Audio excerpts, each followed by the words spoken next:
Good morning, ladies and gentlemen. Welcome. I'm Frank Clark, and on behalf of my fellow board members, I want to thank you for coming today.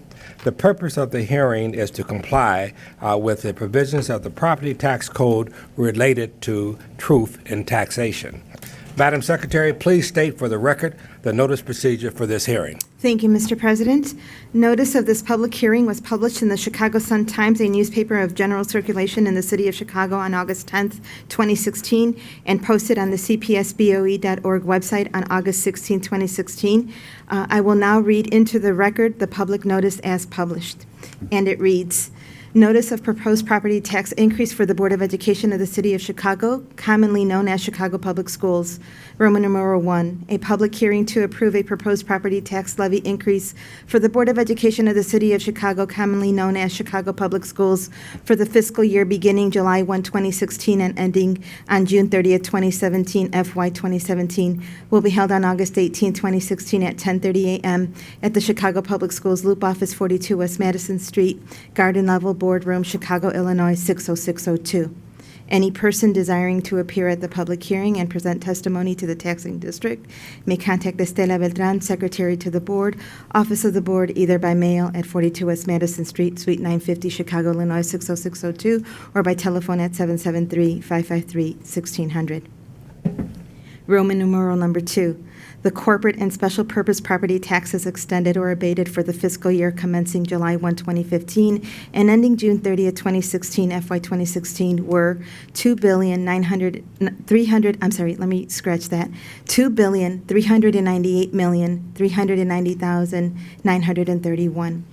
The proposed corporate and special purpose property taxes to be levied for FY 2017 are $2,741,200,000.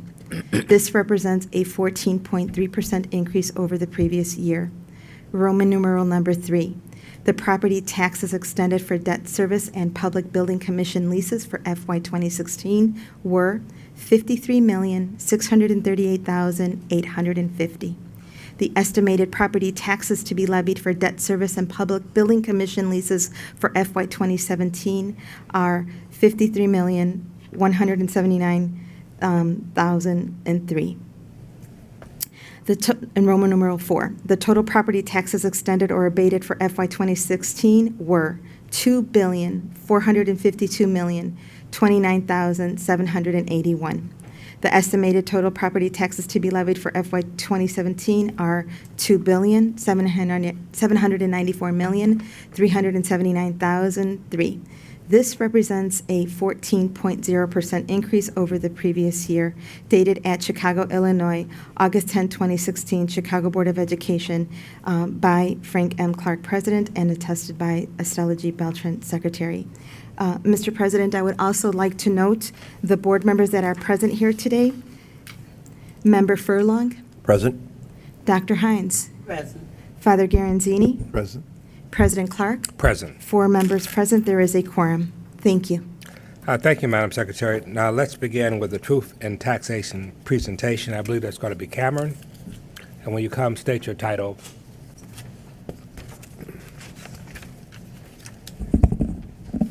Thank you, Mr. President. My name is Cameron Mock. I'm a budget manager in the Office of Management and Budget here at CPS.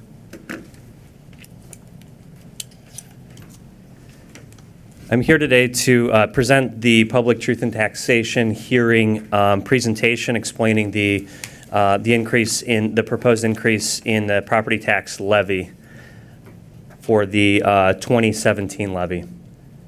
First, the reason why we're required to hold this public truth-in-taxation hearing is that the property tax code stipulates that if an estimated levy for a given year is projected to be more than 5% above the prior year's property tax extension, we're required to have a public hearing to disclose that information, explain the reason for the proposed increase, and then allow the public to testify and provide testimony on it. As such, we're here today. The current CPS estimate for corporate and special purpose property taxes is forecasted at a 14.3% increase above last year's extensions.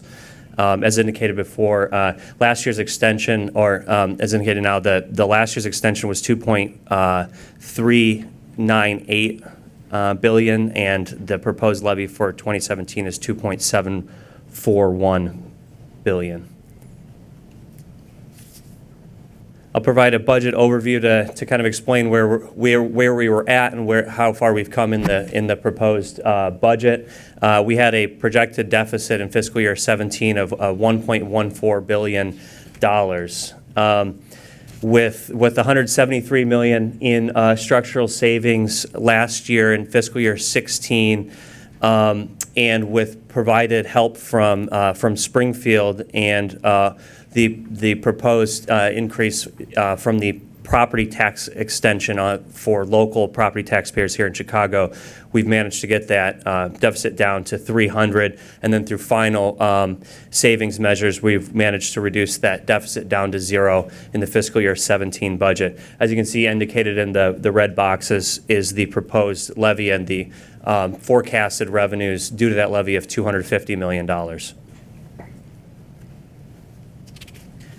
So of the property tax increase, there are 3 components to the property taxes. One is the capital improvement tax levy. The second is raises to existing property taxes, also known as tax caps, or the PTEL, the Property Tax Extension Limitation Law tax caps, that requires that our existing levy on existing property cannot increase by more than, the extension rather, can increase by no more than the rate of inflation.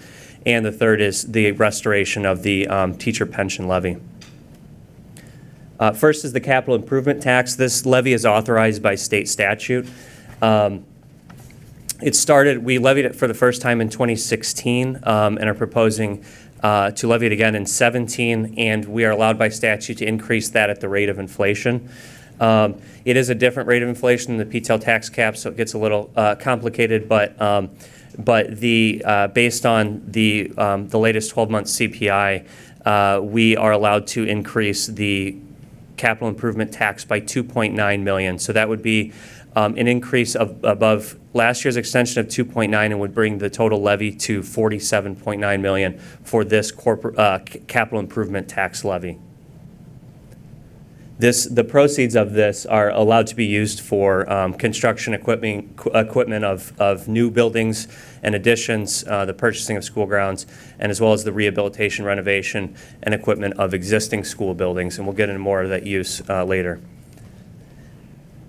The capital plan includes $338 million in investments for school repairs, including overcrowding relief, modernization of classrooms, of which $266 million is going to be funded by CPS bonds, 233 of those bonds are secured by the proceeds from the capital improvement tax, again, which is the levy is 47.9, proposed to be 47.9 million.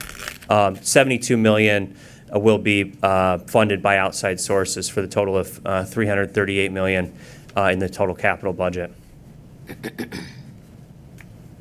Then on to the taxes that are within tax caps or the PTEL law. 48% of our operating revenue, and perhaps this should have been mentioned with the budget section, but 48% of our operating revenue comes from property taxes in the FY17 budget. As I mentioned before, state law requires that we cannot increase our tax cap levy by extension by more than 5%, by the lesser of 5% or CPI over the preceding year. So in 2017, a 0.7% increase in CPI is projected to produce a $17 million increase in revenue. The CIT that was mentioned and the coming pension tax that I'll get into are both outside this PTEL tax cap structure. So levies on the capital improvement tax and the pension levy will not reduce the board's ability to levy on the operating side. CPS has increased its property taxes in 25 of the last 26 years, of which 22 of those years have been to the state allowed cap. Annual increases in property tax extensions over that time have averaged about $55 million a year.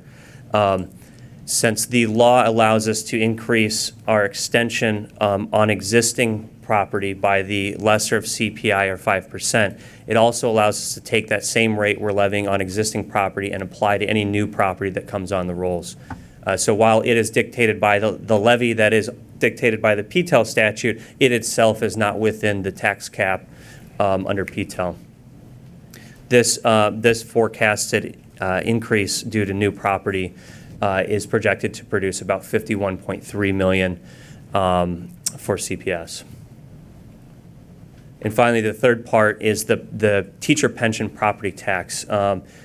Public Act was signed into law on June 30th of 2016. This reinstates a former levy that we were allowed to levy to be used for teacher pensions.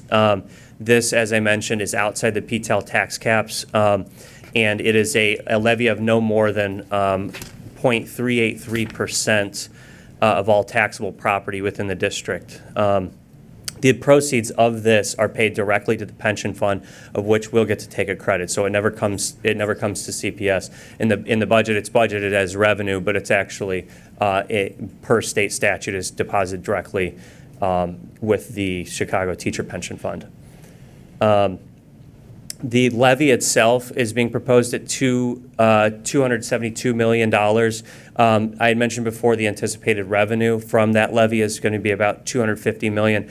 That's through the combination of a collection percentage that you never actually receive in the door, the exact amount that is levied, and also in addition, because we have a small amount falling into the next fiscal year beyond the revenue recognition period. And so the estimated revenue collections in 17 as a result of a $272 million levy is $250 million for CPS. As shown in the table, how this pairs with what happened in Springfield. Springfield has pledged to provide $215 million for normal costs for our pensions to be paid to the fund. In addition, they have an annual small contribution of $12 million. And then on the local side, should this levy be approved, we're estimating it provides $250 million in revenue to the fund, and so that would leave approximately $256 million that CPS is required to pay.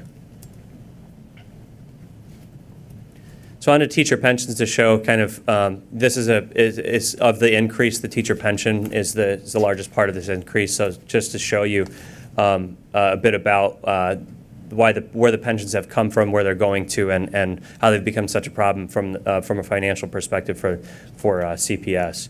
As you can see by this chart, this breaks down the growth and unfunded accrued liability from the system. It shows that the majority of the unfunded accrued liability growth is not due to contributions lower than required. It is actually due to the fund underperformance, benefit increase in plan adjustments, and also some liability-related experience and some other technical adjustments. This graph shows where our pensions, required pension contribution was at in 2005, and now where it's forecasted to go based on the latest valuation by 2021. As you can see, in fiscal year 2016, the board was required to pay, after you net out the state portion, $676 million, and then in 2017, with the state's pledge of normal costs, the existing payment that they're required to pay, the CPS is required to pick up the remaining $506 million of that, of which $250 million would come from this levy. This is a further outlook to show you where the funding ramp that we have per state statute goes out to getting the fund funded to 90% by 2059. This just shows you how the fund makes CPS's required contribution grow substantially over the course of the ramp, and so the pension burden will become even greater into the future. Just to note, and this ties into kind of the budget pressures as well, about $130 million of our budget is due to the practice of us picking up the teacher pension, 7% of the 9% required teacher pension contribution. Just a little perspective from the other agencies citywide, you can see ranges between 8% and 10% are required by the employee to pick up at other agencies, and CPS teachers are currently required to pick up 2%, and so the additional 7% that CPS picks up costs us an additional $130 million. So in summary, the tax revenues are being used to maintain funding to classrooms first and foremost by relieving some of the pressure of the inequity in our pension system. We are able to maintain that funding to classrooms through a large part due to the dedication of this pension levy to be used for pensions. Also, from the capital improvement tax side, this is helping to fund capital improvements, needed capital improvements. And finally, and this ties into the maintenance of the classroom funding, but this helps pay for the growing burden of the teacher pension costs. This table gives you a breakdown of all the pieces of the increase in the levy. What you see in the actual 2016 property tax extension is how much in the tax cap funds that were levied and how much was extended, and how much was extended in the capital improvement tax fund. Again, last year we didn't have the teacher pension piece, so that's new to this year. And the proposed increase is total $343 million, $272 million of which is due to the dedicated teacher pension tax levy that is reinstated from years past but is new relative to this year. So that brings the total levy for these corporate and special purpose property taxes to $2.741 billion. And that levy represents a 14.3% increase over last year's extensions, again breaking the threshold of the 5%, which requires this very truth in taxation hearing. A lot of folks like to know how this impacts the average homeowner. If you take an average home of $250,000 market value, and you look at the increase due to inflation or under the PTEL tax caps, the increase due to the capital improvement tax, and as well as the reinstatement of this teacher pension tax, the estimate is that on the average $250,000 homeowner, this will represent a $245 million increase in the property tax bill. So that's the end of the presentation. If there are any questions the board would like to ask, otherwise we can, I believe, sit down and take questions from the public. Board members, questions? $245. He meant dollars. I said million, yeah. I switched from millions to yes. That would be a heck of a tax bill, yeah. $245, correct. Thank you, Father. I'd do a quick calculation. I was listening. Do a quick calculation for me. So $245 and an increase in an annual tax bill with an average property value of $250,000. That equates to less than $1 a day.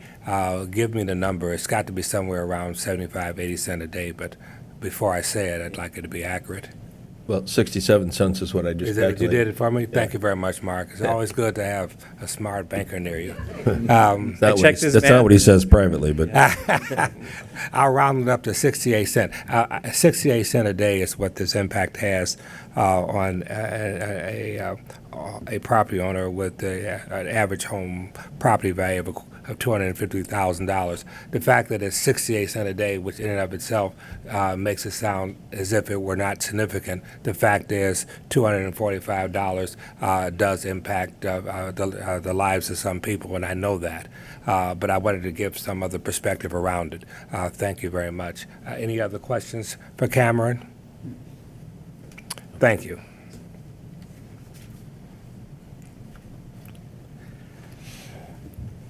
Let's now proceed with today's public comments segment. Madam Secretary, please share the rules for public comment. Thank you, Mr. President. For the record, I would like to note that registration for the public hearing was held between the hours of 9 a.m. and 10 a.m. this morning. Individuals who registered to speak will have 2 minutes to comment, and I will call speakers in the order of registration. This hearing will conclude after the last person who has signed in to speak has spoken, or at 12:30, whichever occurs first. When called, please state your name. And, Mr. President, I will proceed by calling the first speaker, and we only have one registered speaker, and that is Christopher Ball, please.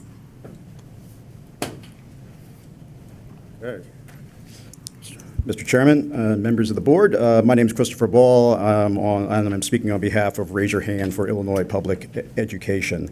The amount of the TIF surplus that is allotted to a CPS for fiscal year 17 is inadequate in light of the school system's severe fiscal straits and the recurring TIF balances in excess of $1 billion a year. The FY17 budgeted amount from the TIF surplus is $30 million under the amount of new money budgeted in FY16 and only $7.5 million above the amount budgeted in FY15. This low level is puzzling, to say the least, because in 2015, it was announced that downtown TIF spending would be suspended, and that was supposed to yield at least $125 million in new surplus amounts for a CPS over 5 years. Why then is the TIF surplus so low?